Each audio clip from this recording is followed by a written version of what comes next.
I was indicted 5 times. Think of that. Indicted. That wasn't a word that was in my father's looking down, my mother's looking down. That my son's not supposed to be indicted, I think. I got indicted 5 times, impeached 2 times. All bullshit, right? Terrible stuff. It started as a routine event, a quiet luncheon at the White House, draped in patriotic banners and polished silverware, where faith leaders and political loyalists gathered to hear from the former president. Cameras were rolling, guests were seated, and the teleprompter was ready. But what happened next was anything but routine. Donald Trump took the stage, and within minutes, the carefully staged decorum unraveled. He wasn't measured, he wasn't presidential, he was furious. Standing in front of a room full of allies, he began ranting not about policy, not about faith, but about his indictments. 5 times, he said, impeached twice. His voice cracked with rage as he recounted each unfair blow. Then came the sound effects, bizarre, out-of-place noises. Bing, bing, bing, bing. He repeated them like a broken soundboard, hoping to inject humor into a moment that was visibly spinning out of control. What was supposed to be a show of strength had become a portrait of unraveling. This wasn't the Trump of 2016, confident and sharp, driving headlines with precision. This was something else, something defensive, erratic, and undeniably off-script. The meltdown wasn't just a gaffe, it was a signal. Something was cracking beneath the surface, and it wasn't just Trump's composure. At that exact moment, across the airwaves, a very different storm was brewing, one that had nothing to do with Biden or the DOJ, but everything to do with Jeffrey Epstein. Because while Trump raged on stage, The View was broadcasting a segment that would set off a chain reaction he could no longer contain. They weren't just speculating, they were connecting dots.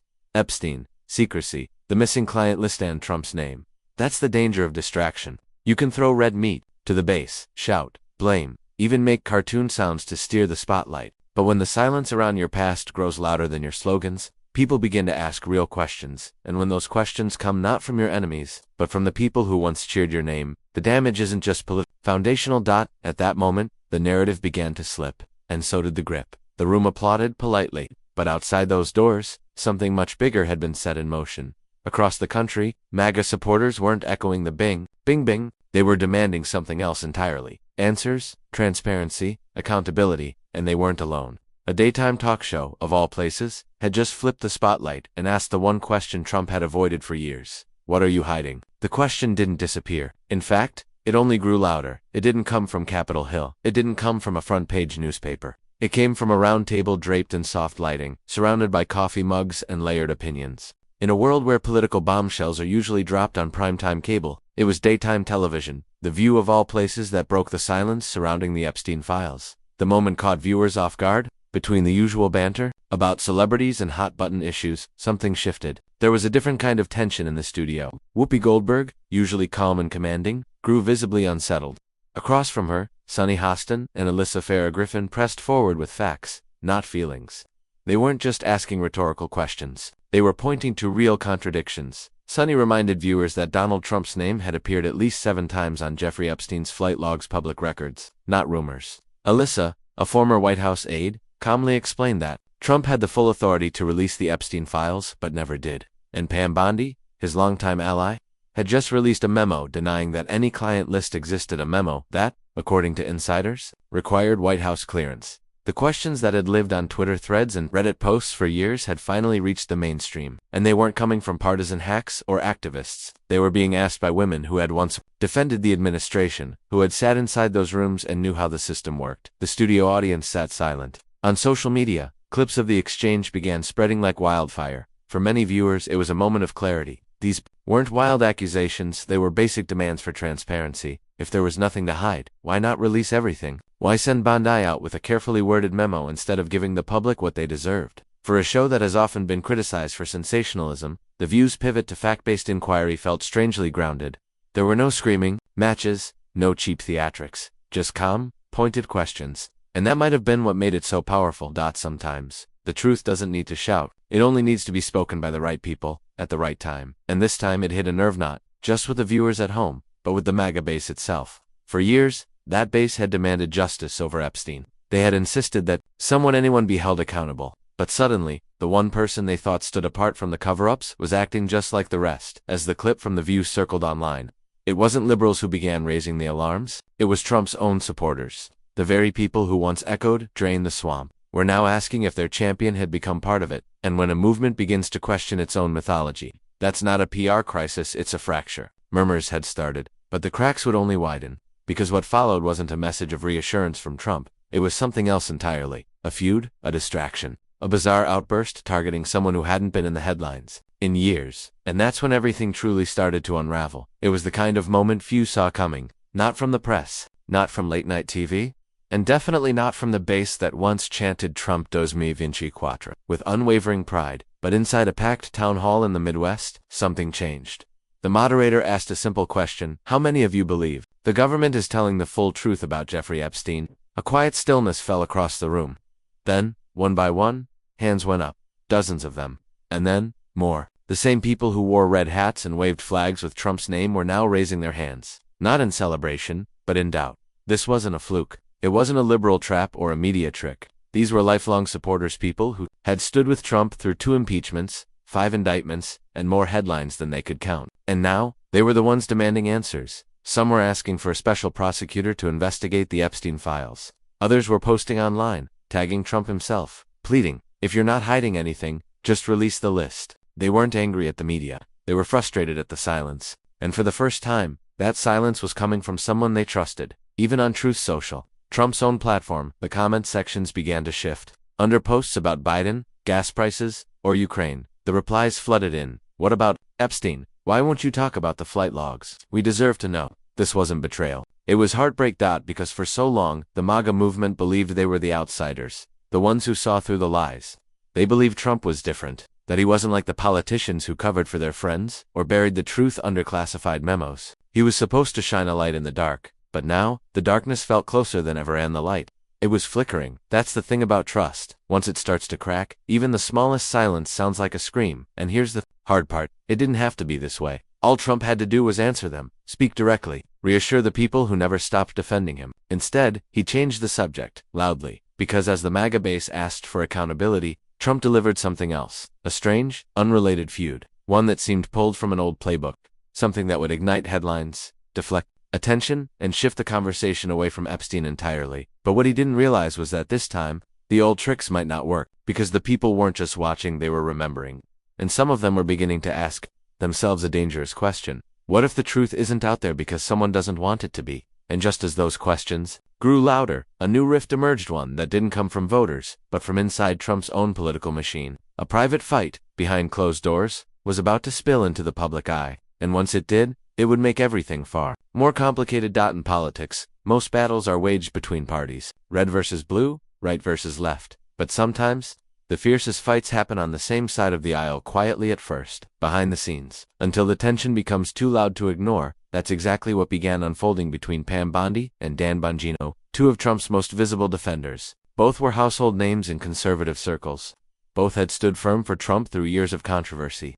But now, they were standing on opposite ends of a very uncomfortable truth: the Epstein files. The friction started when Bondi, now working closely with Trump's post-presidential legal and media team, issued a carefully worded memo to the press. In it, she insisted there was no list of Epstein clients, no smoking gun, nothing to see here. It was meant to be the final word. But it didn't land that way. Not long after, whispers began swirling that Dan Bongino, a former Secret Service agent and one of Trump's most trusted media voices, wasn't buying it. According to insiders, Bongino believed the list existed, at least that something was being buried, and he wasn't willing to sit quietly while the public was left in the dark. The two reportedly clashed during a strategy call involving Trump's legal advisors. Sources say it grew heated. Bondi defended the memo as a necessity, something that would calm the noise. Bongino fired back, arguing that denying the list would only inflame the base further, and that's exactly what happened. Within hours of the memo going public, conservative message boards, podcasts, and social feeds exploded. Comments flooded in. Why lie to us? Bongino better not back down. Even longtime Trump fans were picking sides. It was a stunning reversal. For years, figures like Bondi and Bongino were seen as teammates, warriors in the same fight. But now, that unity had cracked. And the fracture wasn't just philosophical, it was strategic.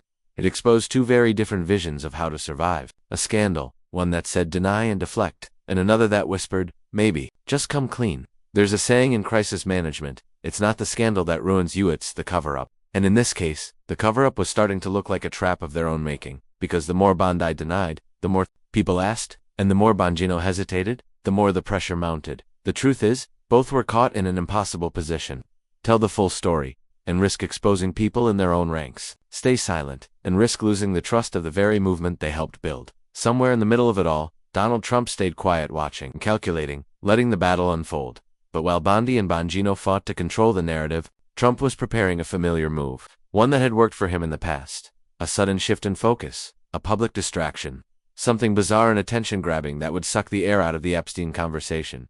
He reached for an old name, a familiar target, someone he hadn't sparred with in years. And with that, the story took a sharp-hand, strange turn. It felt like dossier vu, in the middle of growing pressure over the Epstein scandal questions from his own base. Public spats? Between top allies and headlines he couldn't control, Donald Trump did what he's done so many times before. He reached for an old enemy. This time, it was Rosie O'Donnell. Out of nowhere, Trump took to the stage and floated the idea that Rosie, the longtime comedian and TV personality, should have her citizenship revoked. No context, no legal basis. Just a thunderbolt out of the blue. The crowd laughed nervously, some clapped, but others looked confused. It wasn't 2006 anymore. This wasn't the Apprentice era, and Rosie hadn't been in the political spotlight for years. So why bring her up now? The answer was simple: distraction. Whenever Trump has felt cornered, especially by stories he can't control, he's leaned into conflict. Not policy debates, not measured responses, but personal feuds, loud headline grabbing, often bizarre. And Rosie has always been one of his go-to targets. This time, though the move didn't land the way it used to, Ana Navarro, one of The View's co-hosts, fired back immediately. This isn't North Korea. Presidents don't get to revoke citizenship just because they're annoyed. She was right. Rosie is a natural-born U.S. citizen, and no president, former or sitting, has the power to strip someone's citizenship like it's a game show penalty. But the deflection told a deeper story. It wasn't really about Rosie, it was about control. Trump knew the Epstein questions were gaining steam, and not just from the press. His own supporters were poking holes in the Bondi memo, his advisors were clashing behind the scenes. And The View was pushing the conversation further than any cable network had dared so. He reached for what felt familiar: theatrics, outrage. An easy headline, but it didn't stop the questions. In fact, it made them louder. Rosie, to her credit, brushed off the comments with humor. She'd heard it all before. But for viewers and voters, the distraction tactic looked tired. It didn't shift the focus. It sharpened it. Because if Trump was willing to dust off an old rivalry just to dodge questions, what else was he avoiding? That's the thing about deflection. It only works when people are still willing to look away. And now, fewer and fewer people were. The Epstein story had already grown beyond rumors. There were documents, flight logs, even old interviews where Trump himself had spoken warmly about Epstein. The timeline didn't land soon. Neither could the headlines. Because while Rosie became the punchline of the moment, the next segment from The View wasn't laughing. It carried something heavier. Something that couldn't be brushed aside with jokes or nicknames. It carried receipts. There's a moment in every scandal where speculation gives way to something harder to ignore: proof. And when it comes to Donald Trump and Jeffrey Epstein, that moment arrived with paperwork. During a quiet segment on The View, Sunny Hostin leaned forward and said what many had been whispering for years. Trump's name shows up on Epstein's flight logs 7 times. She didn't say it dramatically. She didn't raise her voice. She just stated it plainly, like reading a line from a court file, because that's exactly what it was. These weren't anonymous leaks or tabloid headlines. These were publicly available flight records, documented, time-stamped, verified, records that placed Trump aboard Epstein's private aircraft not once, not twice, but at least 7 separate times. Then came the quote, the one almost no one in MAGA circles wants to talk about anymore. Back in 2002, long before Epstein became a household name for all the wrong reasons, Trump gave an interview to New York Magazine where he said this: "I've known Jeff for 15 years. Terrific guy. He's a lot of fun to be with. It is even said that he likes beautiful women as much as I do, and many of them are on the younger side." The studio fell quiet. Even the audience seemed unsure how to react, because it wasn't just the words, it was the timing. This wasn't said in the heat of a campaign. It wasn't taken out of context. It was a calm, deliberate compliment before Epstein's crimes were known publicly, but long after they were whispered in certain circles. It wasn't proof of guilt, but it was something else. A crack in the image Trump had carefully cultivated. The outsider, the truth-teller, the guy who would expose the elites. Now, suddenly, he looked like part of the room he promised to clean up. To make it more complicated, while Trump himself had only spoken about Epstein a handful of times over a decade, many of his closest allies talked about the case constantly. His former vice president vowed to get to the bottom of it. His influencers built entire brands on chasing the Epstein story. And yet, when it came time to take real action to release the files, open the logs, name the names, nothing happened. That's the moment many supporters began doing the math. And it just didn't add up. Because if you say you're for transparency, if you say you want justice, if you say you'll take on the powerful, But then you go silent when the list comes up. What does that say? That's not just a political inconsistency. It's a trust issue. And trust, once broken, doesn't return easily. As clips of the old quotes circulated online, and photos of Trump and Epstein re-emerged, the MAGA crowd faced a question that used to only come from critics. Is our guy really telling us everything? It was a moment of reckoning, and not just for Trump, but for the whole web of figures who had long promised to reveal the truth, only to grow quiet the closer it got, because now the public had the receipts. And when receipts show up, someone always gets called to account. But before that could happen, something even more unsettling surfaced. A memo from Pam Bondi. Short, vague, and oddly timed. And it didn't answer anything. If anything, it only deepened the doubt. It started with whispers, then came the quiet tweets, the canceled segments, and the live streams where hosts suddenly moved on to other topics. For a movement that built itself on defiance, fire, and relentless questioning, something strange was happening in the MAGA universe. The loudest voices were going silent. For years, MAGA influencers like Charlie Kirk, Mike Lawler, and dozens of online creators had rallied around the Epstein story. They called out the Clintons. They accused Hollywood. They filled podcast hours with speculation, suspicion, and promises to expose the truth. But now that the spotlight had turned inward onto Trump, onto his associates, and onto real documents showing connections, many of those same voices grew quiet, uncomfortably quiet. Charlie Kirk, who once thundered about Epstein from every stage he touched, posted a short message online. I'm done talking about Epstein for now. Trust the system. Trust the process. It landed like a thud. The comments came pouring in.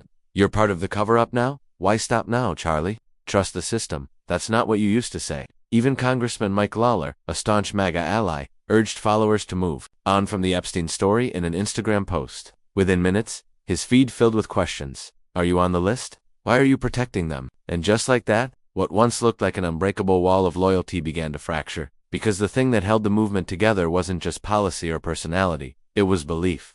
The belief that they were the ones fighting for truth, that they were the ones willing to say the things no one else would. And now, as the Epstein files crept closer to Trump's inner circle, the silence wasn't just suspicious, it felt like betrayal. That's the tricky thing about building a brand on telling. The moment you stop asking questions, especially the hard ones, people notice. And in today's world, trust isn't something you get back with a press release. The influencers may have thought they were playing it safe, that staying quiet would protect the movement, preserve momentum, avoid friendly fire. But in doing so, they revealed something far more damaging: doubt.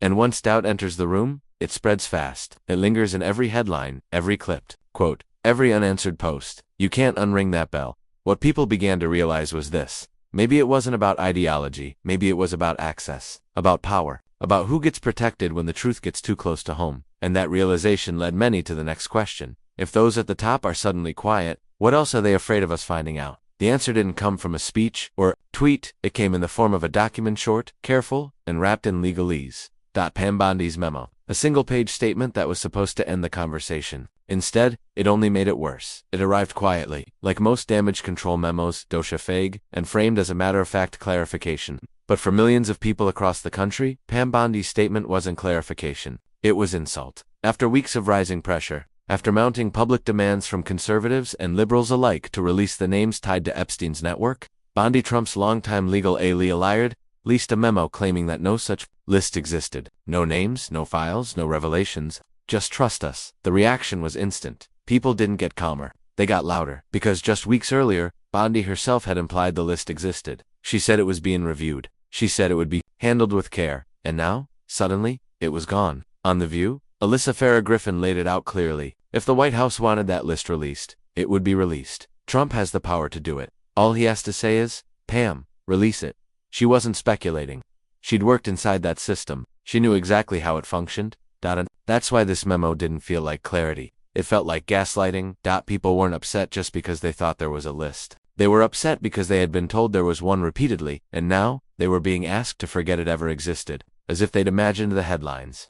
As if they'd misheard the interviews. As if they were wrong for even asking. In the first place, that's what gaslighting does. It doesn't just deny the truth, it makes people question their own memory of it. In that moment, it didn't matter which party you belonged to. What mattered was the growing sense that something wasn't adding up. If there was nothing to hide, why all the shifting stories? Why the sudden silences? Why the carefully worded denials? Even longtime MAGA voters, people who had stood by Trump through thick and thin, began to feel something they hadn't before. It wasn't just about Epstein anymore. It was about accountability, about broken promises, about watching A movement that once shouted truth now whisper excuses and legal jargon. And that's the kind of betrayal that leaves a mark. Because once you tell people that what they saw isn't what they saw, or that what they heard isn't what they heard, you don't just lose their support, you lose their trust. Still, the memo should have calmed things down. That was the plan. But instead, it sparked something even more powerful, a response from Congress, and not from backbenchers or firebrands, but from the highest levels of leadership. Because, while the White House tried to make the story disappear, someone else was watching, and he was ready to speak not with speculation, but with subpoenas. When a scandal refuses to fade and silence only fuels the fire, someone eventually steps forward, not just to ask questions, but to demand answers. That someone was Hakeem Jeffries. In a week already full of uncertainty, where Trump loyalists turned quiet and memos clouded more than they clarified, the House Democratic leader stood at the podium with a voice that was calm, clear, and unmistakably serious. And what he said struck. At the very core of the Epstein controversy, we have two possibilities, Jeffries told reporters. Either Donald Trump, Pam Bondi, and their MAGA allies have intentionally misled the American people for years about Epstein, or there's something so damaging in those files that they're willing to bury the truth to protect themselves. Drama, no name calling, just a choice deception, or cover dash-up. It wasn't just a soundbite, it was a turning point. For years, the Epstein story had lived in the shadows of partisan talking points. Some accused the Clintons, others pointed at Prince Andrew or Bill Gates. But now, for the first time, the conversation had landed squarely at Trump's feet in the halls of Congress. Not on cable news. Jeffries didn't stop there. He called for a full bipartisan investigation, subpoenas, testimony, a probe into what the Department of Justice had done or failed to do under the Trump administration, and more importantly, who knew what and when. It wasn't just about Trump anymore. It was about the system that protected him, a system that, if left unchecked, could do the same for anyone in power. And it landed differently this time, because this wasn't coming from someone looking to score political points.